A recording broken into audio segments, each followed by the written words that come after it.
People don't want to go in deep, man. All the answers are inside of you. It's a very primitive way.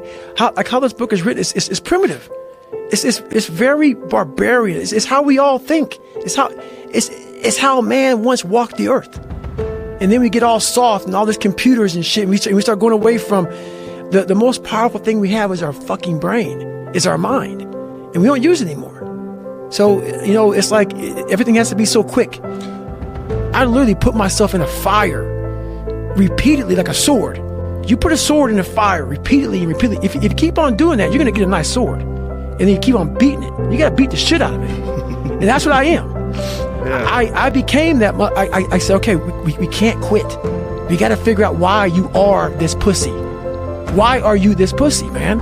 What is wrong with you? What's going on here? So I kept on putting the sword back in the daggone fire, and I just beat it harder. And I beat it harder. Before I knew it, I started realizing, all right, man, the brain is starting to get hard. The brain is starting to get hard. I'm no longer a theorist. I'm now a practitioner. I put it in hell. I dissected it while it's in hell, because you can't dissect anything in a normal environment. You can't dissect anything in 72-degree weather.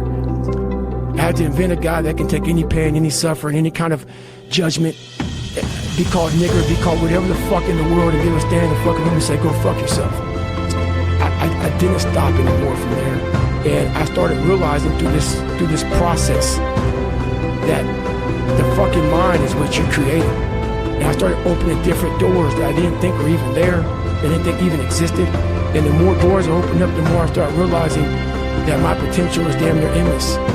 And it changed my whole mindset. So I went from David Goggins and I created Goggins. And that journey is a priceless journey that is hard for me to even explain to people, because it sounds so quick and easy. Like, I lost this weight and I went through 3 hell weeks. I went to Ranger School, went to Delta Force Selection, whatever it is. It was brutal. It's a brutal journey every fucking day. And everybody goes, well, are you happy? If anybody knows my life story, and I try to give you just a snippet of it, where I'm at today is in front of Joe Rogan telling you my life. To get through where I became, to get through where I'm at now, there's nothing but pride I have for myself that I can't really show people.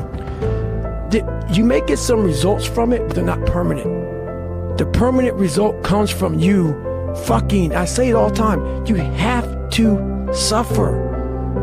You have to make that a tattoo on your fucking brain, so when that hard time comes again, you don't forget it. I was really big into visualization, and I always equated working out to struggle. And I struggled my whole life, but I ran from it. So I started realizing, man, I gotta start facing the struggle, and I gotta be mentally strong for the struggle. So that's why I started coming up with, like, I'm training for life. Mentally, I'm training for life. I'm not training for to lift 400 pounds. And I found out on my own pretty much, is that through discipline, through self-discipline, through repetition, through tons of repetition of the same thing that you don't want to do, and that's the key thing. Through repetition of things you don't want to do, you develop mental, like an armor for your mind. You start to armor your mind, because mind's like, okay, we suffer every day. That's what we do. We do stuff that sucks every day. So then when the suck stuff comes, you're ready for it. And that's how I started coming up. I just started being very uncomfortable. And now it's like just a way of life.